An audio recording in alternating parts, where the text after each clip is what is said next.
خزان مخبد أسيريا تي في شلام علوخن أنا إيوان مارتا مقروان أدي خورزا من أوان فينيس جوسخسل بها سرطا يوخل مشاروك الدك بشتارش أحوال أد أمان آتوراي كالدايا ومشي حاي خني أديلي جو مدنحا أدي تفقتا إلى موريستا أمد فاليري بويي باتريك كارام وجيروم شارتيه أديلي مشتلان بوليتيقايي وقيومي أدقابد يمني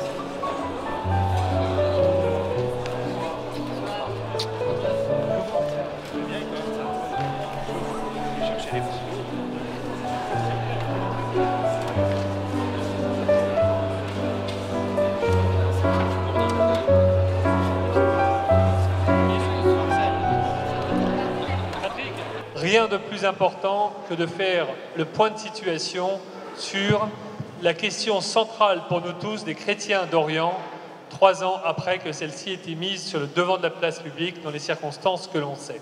Alors, ce soir, ce sont 2 très grands orateurs qui sont venus nous honorer de leur présence et surtout animer ce débat et prendre la parole comme ils le font régulièrement. Je voudrais tout d'abord saluer Patrick Karam, que vous connaissez, qu'on peut applaudir.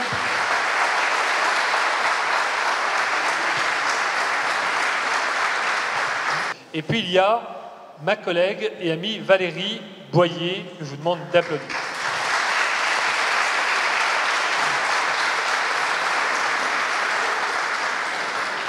Est très engagée sur la question des chrétiens d'Orient. Elle a été à l'origine de la création du groupe d'études sur les chrétiens d'Orient à l'Assemblée nationale avec Valérie Pécresse. Et depuis, vous avez pu l'observer, elle n'a de cesse d'être très engagée sur cette cause qui est la sienne, qu'elle incarne, je crois, parmi les meilleures, et en l'occurrence, qui fait que chaque semaine, au minimum, elle pose une question, elle se mobilise sur les chrétiens d'Orient, bref, elle veille à ce que jamais l'actualité ne retombe autour de cette question. Or, ce sujet existe toujours, cette question continue à être centrale, très importante pour nous tous, nous toutes, et c'est la raison pour laquelle ce soir, nous avons voulu organiser cette réunion. C'est Stéphane qui en est le grand organisateur et je remercie les uns et les autres, dont Maxime Liébaz, d'avoir veillé à faire en sorte que le message puisse passer, de telle sorte que comme ça vous puissiez être présents à cette grande soirée. Je voudrais remercier tout particulièrement tous les élus qui sont là. Écoutez, moi je ne suis pas du tout une spécialiste. D'abord, merci beaucoup, merci à Jérôme, merci à vous tous et merci à Jérôme pour ses paroles trop gentilles. Je ne suis pas une spécialiste de l'histoire de l'Orient, ni des chrétiens d'Orient, ni même des affaires étrangères. Néanmoins, c'est une question qui ne peut pas ne pas nous intéresser. Moi, je commençais à m'intéresser à cette question à travers un petit peu mes études, mais vous savez qu'il y a très peu de spécialistes en France qui se sont intéressés à ce sujet. Bien évidemment, le dossier que j'ai porté sur la pénalisation du négationnisme pour le génocide de 1915 a fait que je suis un petit peu rentrée dans cette histoire si compliquée.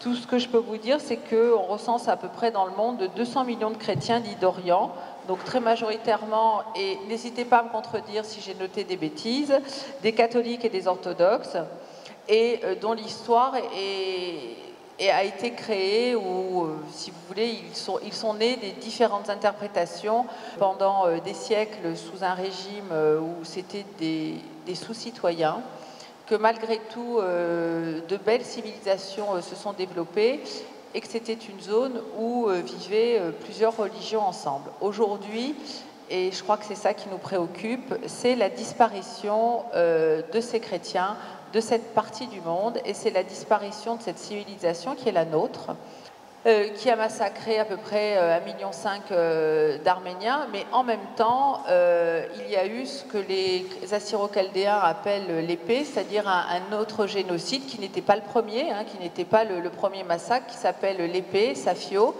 je ne sais pas si je le prononce correctement, qui a fait que 70% des chrétiens d'Orient, grecs pontiques, assyro-chaldéens, les Arméniens qui restaient, etc., ont été massacrés par les Kurdes et par l'Empire ottoman. Alors c'est vrai qu'en France, on connaît, du fait de la diaspora importante arménienne, les Arméniens, en tout cas une partie des Français le connaissent, surtout ceux qui vivent dans l'Est de la France, puisque c'est là qu'ils ont pris racine. En revanche, je crois que la plupart des Français ignorent totalement ce que sont des chrétiens d'Orient. Je me suis rendu compte qu'on avait le 24 avril, mais qu'il fallait que aussi les Français se souviennent que la même chose, puisque le 24 avril est une date nationale, c'est une commémoration nationale, c'est comme le 8 mai, le 11 novembre. C'est très important, je crois, de le souligner. C'est pas simplement une date mémorielle. C'est devenu une date mémorielle française qui est inscrite dans la loi française. Pourquoi ? Parce que on a considéré, enfin mes collègues, moi j'y étais pas encore, mais on considérait à très juste titre qu'il y a des Arméniens comme il y a des Bretons, des Provençaux, des Alsaciens. Ben oui, qu'aujourd'hui, bien évidemment, les personnes qui ont survécu au génocide et qui sont venues se réfugier en France sont devenues, pour citer Aznavour, 100% arméniennes, 100% françaises. Et qu'aujourd'hui, on commémore le 24 avril le centenaire du génocide arménien.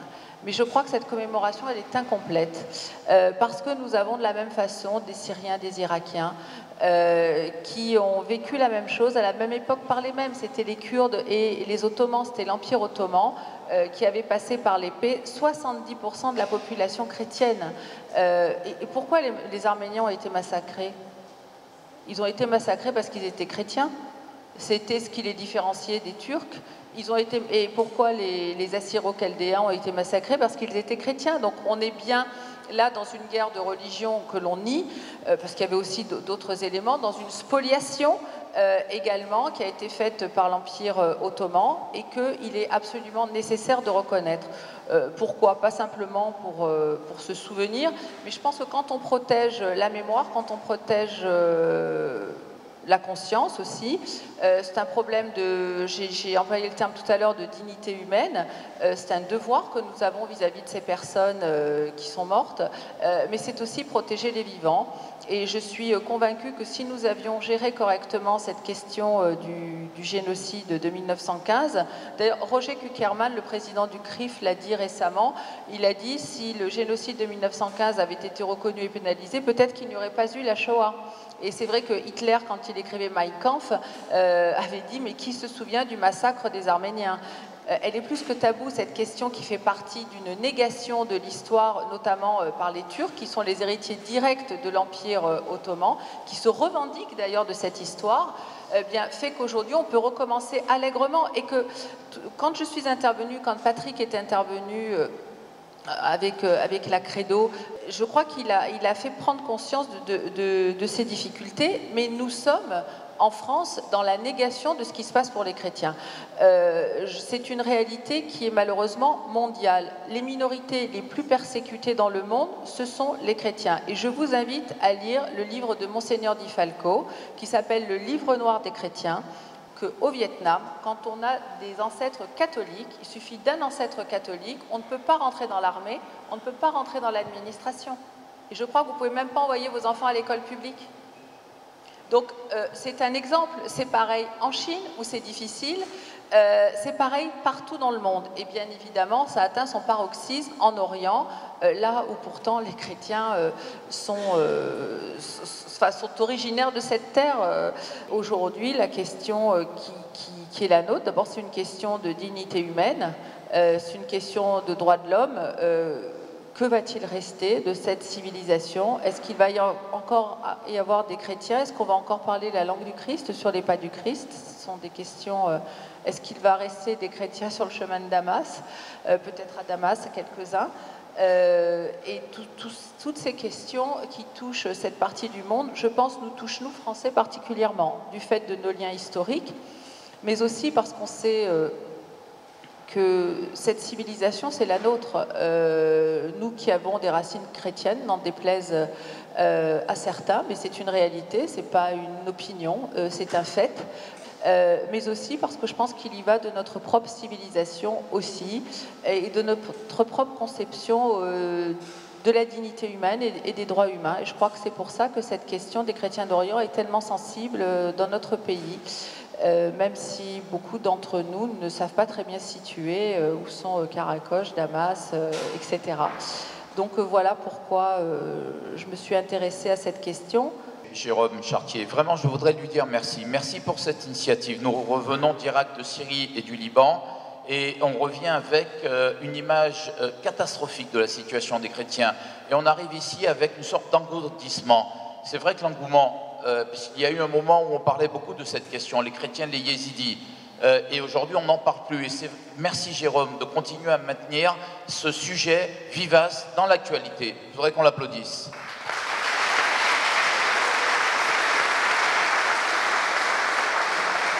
Je remercie et je salue aussi les organisations présentes et notamment l'association des Assyro-Chaldéens de France qui a monté cette manifestation, des populations de ces zones, et avant les événements de 2014, ils étaient entre 3 et 5%.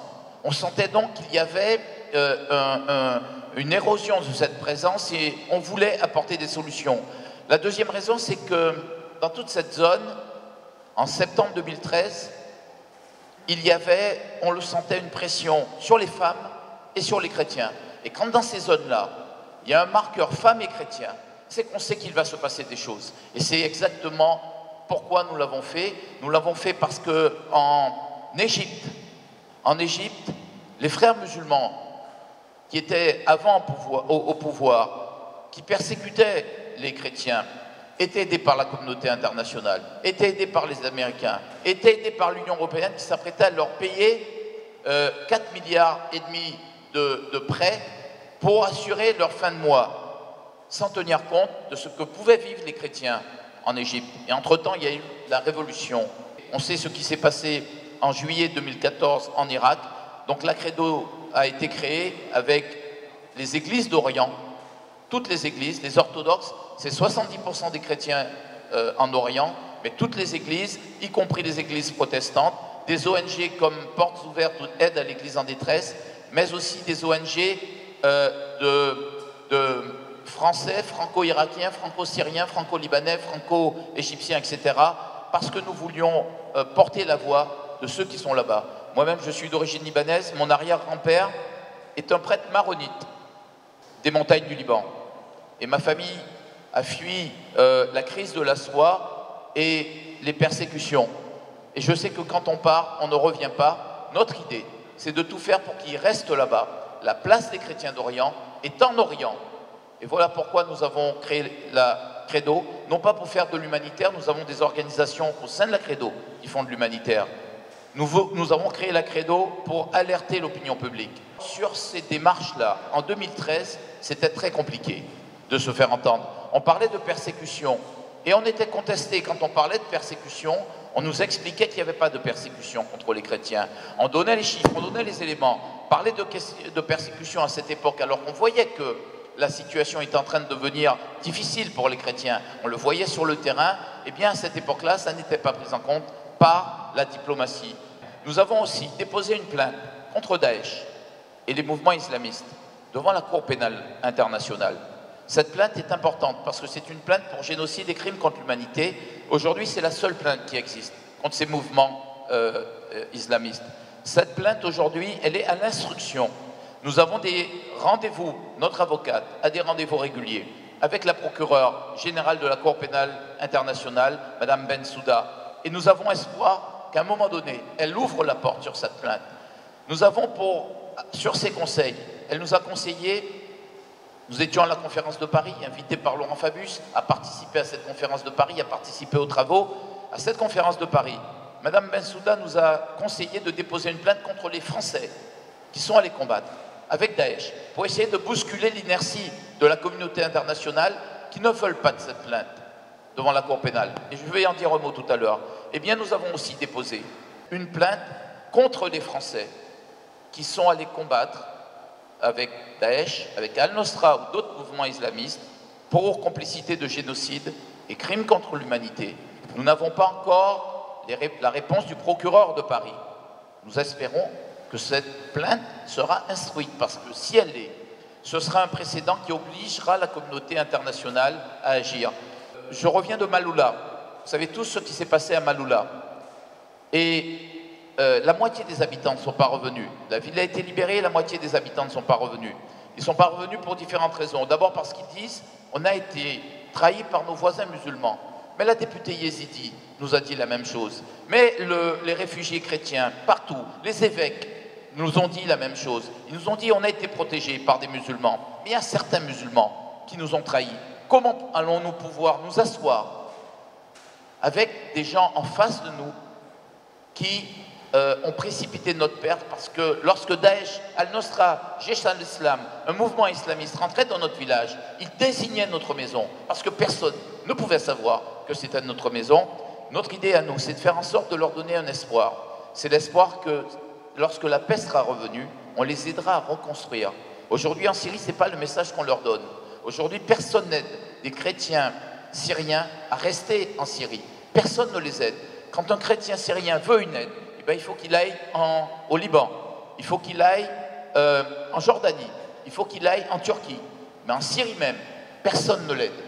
Permettez-moi avant de rebondir sur ce que vient de dire Patrick, très justement, c'est vrai que moi aussi quand je me suis rendue à Damas il y a quelques semaines maintenant, tous les dignitaires religieux que nous avons rencontrés, et même moi j'ai eu l'occasion de m'échapper de la délégation et d'aller dans le vieux Damas toute seule, enfin avec André Berkoff et une autre personne, et un garde du corps bien sûr.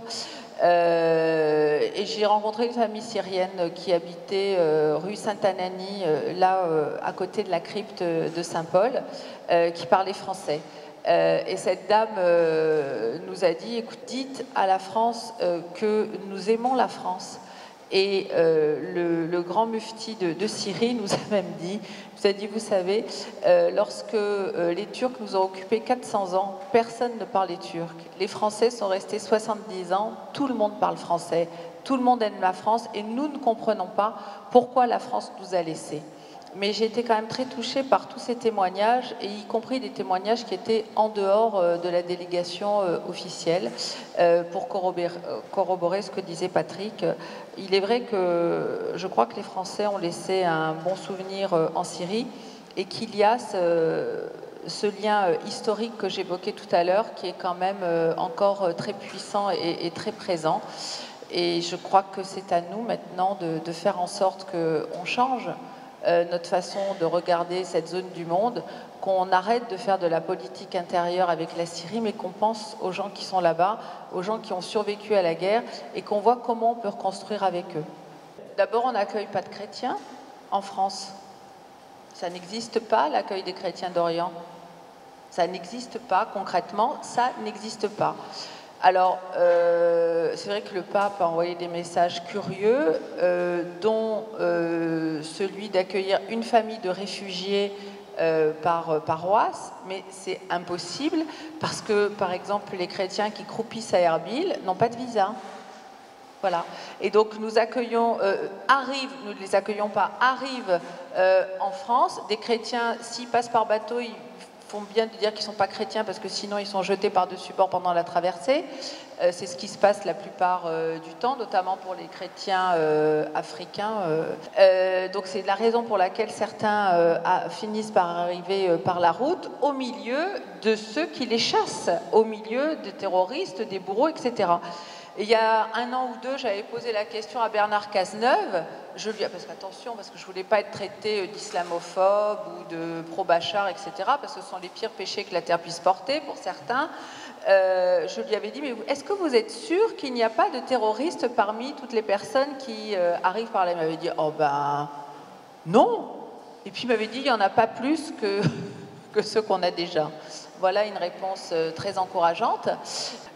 Dans quelques jours paraîtra une tribune, je pense, dans le Figaro, justement sur ces accords absolument iniques que nous avons passés avec la Turquie.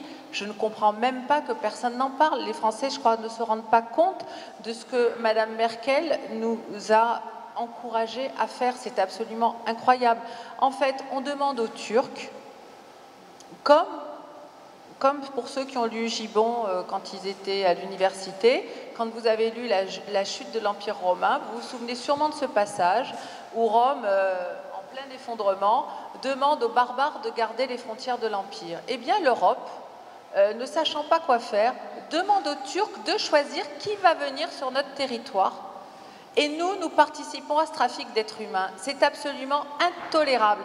C'est-à-dire qu'à partir du 1er juillet, les Turcs, on ne va pas choisir lesquels, vont pouvoir venir en Europe sans visa. En revanche, les réfugiés vont être gardés par les Turcs, dont on sait la grande démocratie que c'est, dont on sait les difficultés qu'ils n'ont pas bien évidemment avec les Kurdes. On sait aussi parfaitement qu'ils n'occupent pas un pays de l'Union européenne, personne n'en parle, ils occupent Chypre depuis 1974, ça pose de problème à personne. Eh bien, c'est avec ces gens-là qu'on passe un traité à 3 milliards d'euros. Comment voulez-vous que ces choses-là tiennent? C'est pas possible. On est en train de, je sais pas, ça s'apparente à du suicide collectif.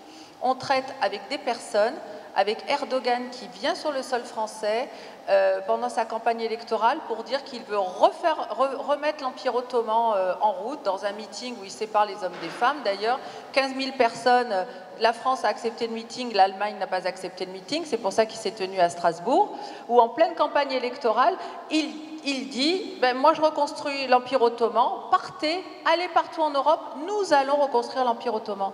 Mais je veux dire, c'est une folie qui nous attend.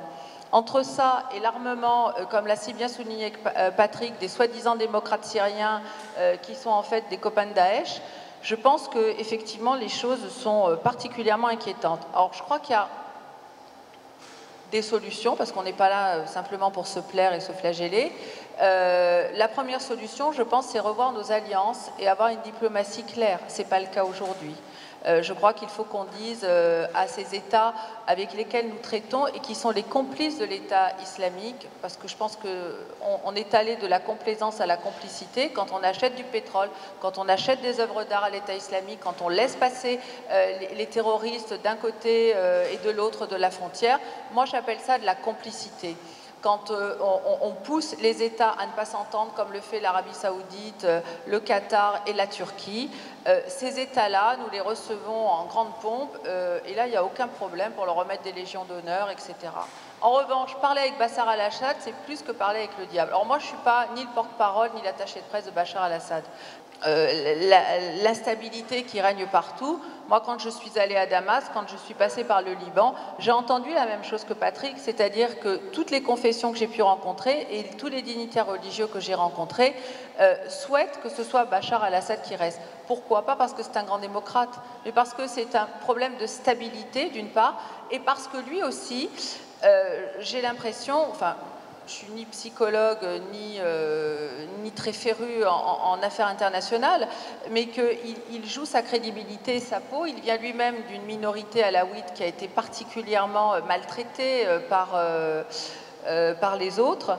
Et il nous a dit clairement que lui, il souhaitait qu'il y ait une réconciliation dans le pays et que tous ceux qui accepteraient son autorité, je cite de mémoire ses propos, seraient acceptés, quelle que soit leur communauté et leurs coutumes.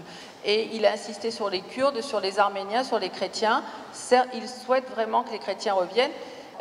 Aussi parce que c'est l'avenir et la spécificité de la Syrie qui était aussi une mosaïque de communautés et de cultures et qu'il y joue peut-être son va-tout et sa crédibilité à l'international.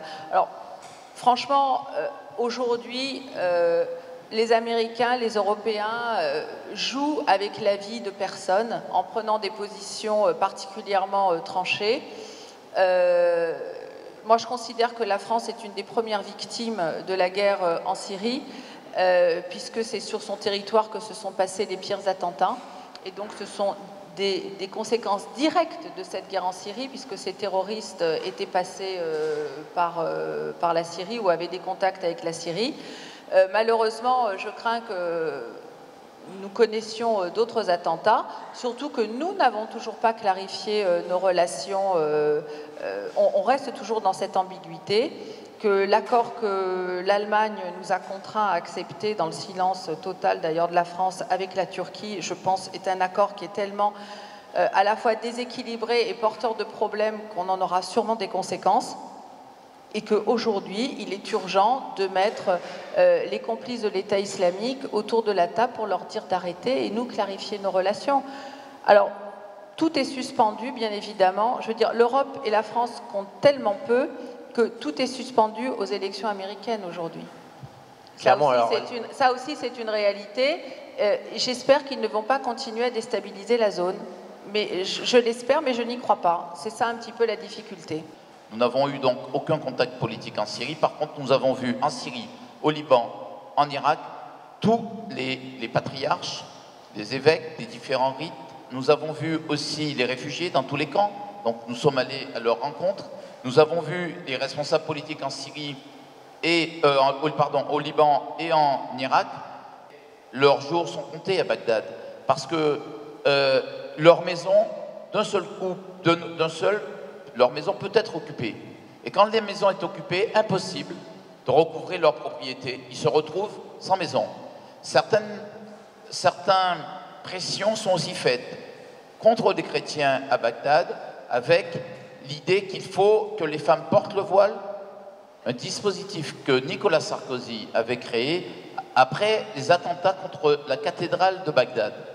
Et ce dispositif était un dispositif en fait d'attribution de visa d'asile, mais sur le terrain, à partir d'Irak. Et ce dispositif, effectivement, qui a fonctionné à l'époque de Nicolas Sarkozy pour les cas les plus extrêmes, Laurent Fabius a décidé de le faire revivre. Le problème, c'est que, premièrement, ça ne vaut pas pour les Syriens. Ça veut dire que ce dispositif ne vaut que pour les, entre guillemets, chrétiens irakiens. Deuxième élément, pour les chrétiens irakiens, combien on peut venir en utilisant ce dispositif? Moins de 3000. Alors, je ne sais pas si mes chiffres sont... C'était moins de 3000 il y a quelques semaines. Je n'ai pas vérifié. On n'est pas très loin, parce que ça c'est en plus tari. Moins de 3000 depuis 2014. Moins de 3000 visas donnés par notre consulat là-bas pour qu'ils puissent venir ici. Moins de 3000. Pourquoi? Parce que pour accepter un chrétien irakien, il ne suffit pas qu'il soit victime de génocide. Ce n'est pas suffisant pour l'accepter. Il faut qu'il ait de la famille ici, qu'il y ait une situation particulière, que cette famille puisse avoir les moyens de le faire vivre et les moyens de le loger. Et ces critères restrictifs, on ne les exige pas. On ne l'exige pas des migrants qui arrivent. Quand vous avez eu cette vague de migrants, parce qu'il faut se dire les choses, qui a envoyé ces centaines de milliers de migrants sur les routes en 2015? C'est juste la Turquie. Et pourquoi la Turquie l'a fait? Parce qu'il y a eu à cette époque-là une pression américaine contre la Turquie. Une pression qui s'est manifestée parce que la Turquie à l'époque refusait d'entrer, de laisser son sol à des avions américains, donc l'utilisation de son sol pour des bases américaines. La Turquie ne s'était pas déclarée en guerre contre Daesh et maintenait un double jeu. Et les Américains, et les Américains ont laissé passer, pour avertir les Turcs qui ne vont pas laisser les choses se faire, ils ont laissé passer leurs services secrets, ont donné à un journal turc des informations sur le trafic d'armes, qui mêlait les plus hauts dignitaires militaires turcs, trafic d'armes entre donc la Turquie et Daesh. Et là, effectivement, les Turcs ont compris qu'il fallait tourner la page. Alors comment les Turcs ont réagi? D'abord contre les journalistes. Et aujourd'hui, ils croupissent en prison, les journalistes qui ont eu le courage de publier ces photos et de faire ces articles-là. Et leur journal est fermé.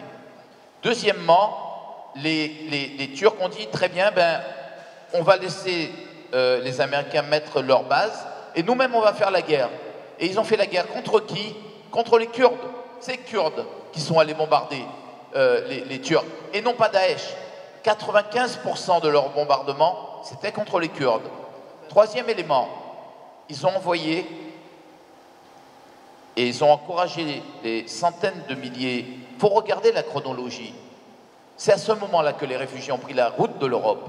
Et c'était les Turcs qui les encourageaient à prendre cette route de l'Europe, à venir sur notre sol.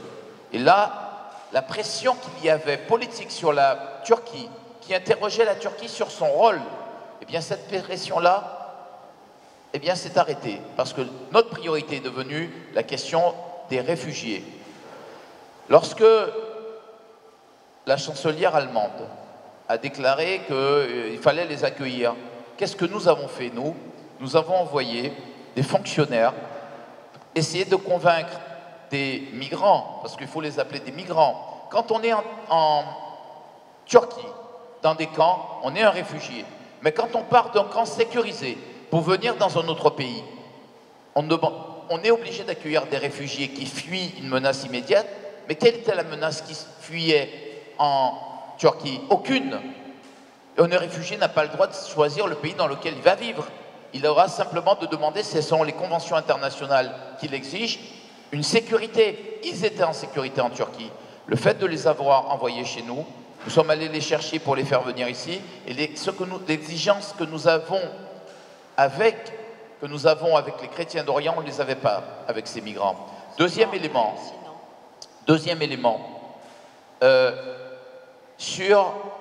puisque vous parliez de la Turquie, moi je l'ai dit tout à l'heure, ce qui se passe sur la Turquie. Et on voit que dans le Haut-Karabakh, l'Azerbaïdjan, avec la complicité de la Turquie, bombarde les Arméniens dans le Haut-Karabakh. Le Haut-Karabakh, c'est un foyer national arménien. Ce bombardement, moi je n'ai pas entendu les protestations internationales. Non, tout le monde s'en fout. La diplomatie du pétrole a pris le pas. Mais qui soutient les Azéris dans leurs œuvres destructrices? La Turquie.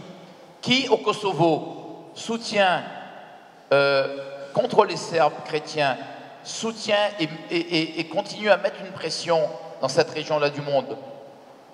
La Turquie.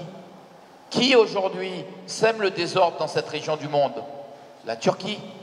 Et avec ça, qui a fait en sorte que des centaines de milliers, des millions de personnes quittent des zones où ils étaient en sécurité pour venir en Europe, donnant un mauvais signal à tous les réfugiés qui se disent aujourd'hui, on va quitter le Liban, on va quitter l'Irak, et on va finir de quitter la Turquie pour venir en Europe. La Turquie, encore une fois. Qui a armé ces terroristes? La Turquie. La place d'Erdogan est devant la Cour pénale internationale pour génocide et crimes contre l'humanité. Et il faut qu'on se batte pour l'obtenir. Nous ne sommes pas audibles aujourd'hui. Mais le jour où un tribunal international se forme pour juger les crimes de Daesh, il faudra demander que dans le même temps, on s'interroge sur les complicités. Ça va avoir un effet dissuasif pour la suite. Il y a quand même une bonne nouvelle dans tout cet océan de catastrophes, c'est que en quelques mois, à partir du moment où Vladimir Poutine a décidé d'intervenir et de sauver Bachar el-Assad et d'intervenir en Syrie, l'État islamique a reculé. Damas pensait tomber aux mains de l'État islamique. Et quand mes collègues ici sont rendus au mois de novembre, la première délégation conduite par Thierry Mariani au mois de novembre, ils entendaient le canon à Damas. Moi, quand j'y étais, on ne l'entendait pas et on se promenait dans Damas. Je ne dis pas comme on se promène dans Sarcelles ou à Marseille, mais on pouvait très bien se promener. Il y avait des femmes au café, des hommes, des enfants, des jouets dans les magasins, c'est des fruits, des légumes, de la viande qui était exposée, un semblant de vie normale, entre guillemets. Donc, on voit bien que l'intervention russe a été absolument déterminante, et moi, je prends comme une bonne nouvelle, surtout que c'est arrivé le matin de Pâques, le fait que Palmyre ne soit plus aux mains de l'État islamique.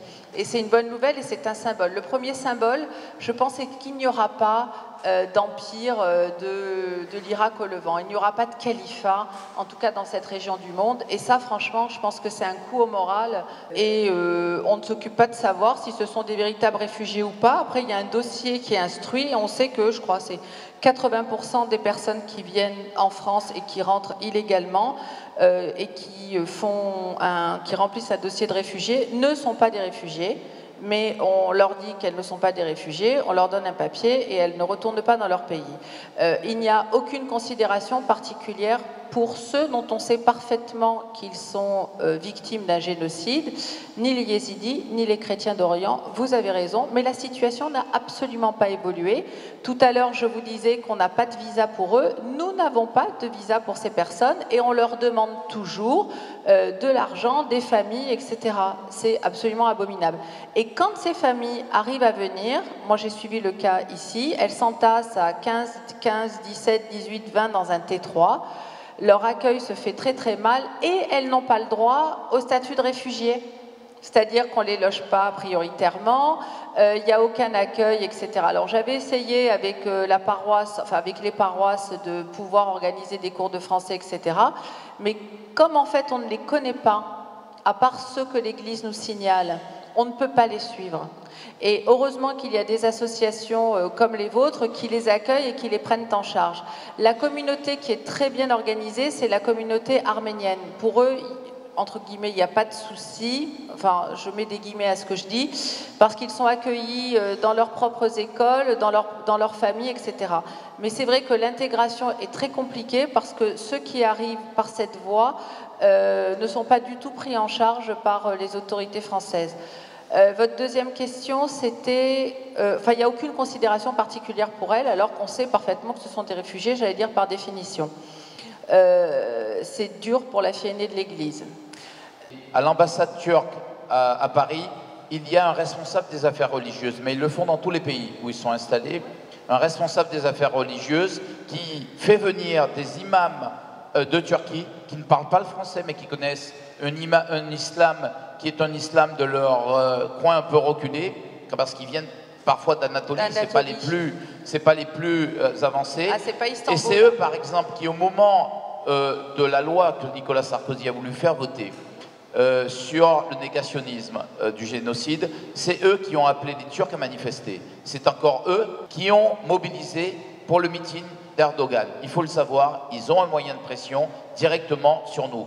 Deuxième élément qu'il faut savoir, c'est que les chrétiens, leur place est là-bas, mais comme les musulmans, les chrétiens et les musulmans ont vocation à vivre ensemble.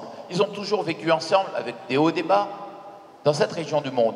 La vie qu'on menait avant, et ça vous l'entendez partout où vous allez.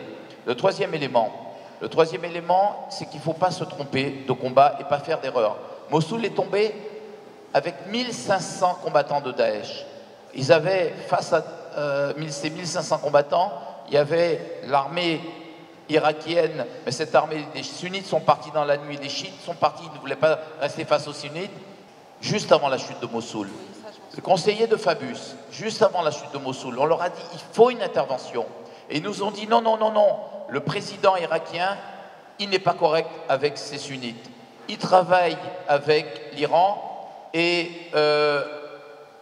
on ne va certainement pas l'aider à se maintenir al-Maliki en situation. Donc, on ne lui donne aucun signal. Résultat, Mossoul est tombé. Et avec Mossoul, c'est les chrétiens, des vagues de chrétiens qui partaient. Nous n'avons pas considéré que nous avons affaire à un mouvement qui est aujourd'hui une menace mondiale, qui déstabilise toute la zone. Le Liban pourrait être emporté, mais aussi la Jordanie et Israël. Israël. Il ne faut pas croire, les Israéliens pensent, parce qu'ils sont restés en dehors du conflit, qu'ils sont à l'écart. Ils ne sont pas à l'écart. C'est la prochaine étape. Aujourd'hui, l'Égypte est un verrou, heureusement, mais ça n'est pas terminé. Donc, ce qu'il faut faire, c'est éviter les mêmes erreurs. L'armée de la conquête, c'est aussi nos ennemis. Il faut combattre mettre sur le même plan l'armée de la conquête et Daesh, et ne pas considérer qu'une politique qui consiste à dire ni, c'est une politique, ni Bachar el-Assad, ni Daesh, ça n'est pas la solution dans cette région du monde. On pourra se débarrasser par la suite de Bachar el-Assad.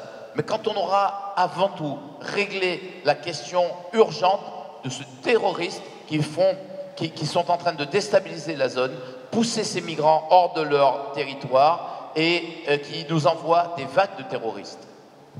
Merci beaucoup Patrick. C'est un réel plaisir d'écouter nos deux experts. Il n'y a pas de véritable accueil puisque les réfugiés, ils n'ont quasiment pas le droit de citer. Le dispositif que Nicolas Sarkozy a créé, que Laurent Fabius a fait renaître en 2014, ce dispositif aujourd'hui est en panne. C'est quelques milliers de chrétiens qu'on fait venir alors qu'il y a des centaines de milliers de demandes de visa. Pour venir, il ne suffit pas d'être victime de génocide. Pour venir, il faut pouvoir dire qu'on a des parents, qu'on peut s'intégrer, qu'on a donc un certain nombre qu'on peut donc être accueilli, donc un certain nombre de mètres carrés où on peut vivre et qu'on puisse avoir des moyens de vivre. Or, ce n'est pas ce qu'on demande aux migrants qui ont franchi les terrains pour venir sur notre sol. Eux, on les accueille. Il y a donc un traitement à double vitesse. Deuxième élément, ces réfugiés-là. Ces réfugiés, effectivement, vous avez aujourd'hui en Irak l'idée qu'ils n'ont plus d'espoir et qu'il faut partir. Et donc vous avez aujourd'hui, s'ils voient ce qui se passe et ils voient le rôle de la Turquie, ben vous avez aujourd'hui en Irak des réseaux mafieux qui commencent à faire venir des chrétiens par d'autres voies que le simple droit d'asile qui a été mis en place. Ma famille a quitté mes arrière-grands-parents le Liban. Mon arrière-grand-père était grand prêtre maronite. Ils ont quitté le Liban pour des raisons à la fois économiques mais aussi de pression dans les montagnes du Liban. Et ils ne sont jamais revenus. Ceux qui partent ne reviendront pas. Donc il faut qu'on fasse tout pour pouvoir les maintenir sur place. Or, on peut pas, il ne suffit pas de dire à un chrétien, en Irak, en Syrie ou ailleurs, restez sur place. Quand ce sera calmé, vous retournerez sur vos terres. Ils retourneront nulle part. Les maisons sont détruites, les églises sont détruites, les hôpitaux sont détruits, les écoles sont détruites. Et on leur dit débrouillez-vous ensuite pour reconstruire. Il faut qu'ils puissent savoir qu'on peut les aider à reconstruire. Et c'est pour ça que Valérie Pécresse m'a demandé de porter un dispositif à la région pour aider les minorités à rester sur leur terre et à revenir dans leur maison. Un dispositif qui va comporter un fonds que nous allons créer, qui devrait être abondé par les mairies, par les départements, par les entreprises, par les personnes sur des projets très concrets pour aider les chrétiens à rester sur leur terre. Mais avant tout ça, il faut régler la question de la guerre. Cette guerre, plus elle dure, plus elle condamne les chrétiens au départ, et notamment en Irak, parce que les chrétiens n'ont plus d'espoir. Il faut que cette guerre, soit menée et gagnée. Et on a les moyens militaires de la gagner, on n'a simplement pas la volonté politique de la mener. On n'a pas l'unité stratégique qu'il faut pour la mener. Et c'est pour ça qu'aujourd'hui, les islamistes prospèrent sur nos erreurs. D'accord, je vous remercie d'avoir répondu à notre question. Merci. Quel rôle la France devrait-elle jouer dans la protection des chrétiens d'Irak et de Syrie? Oh là là, c'est une très vaste question.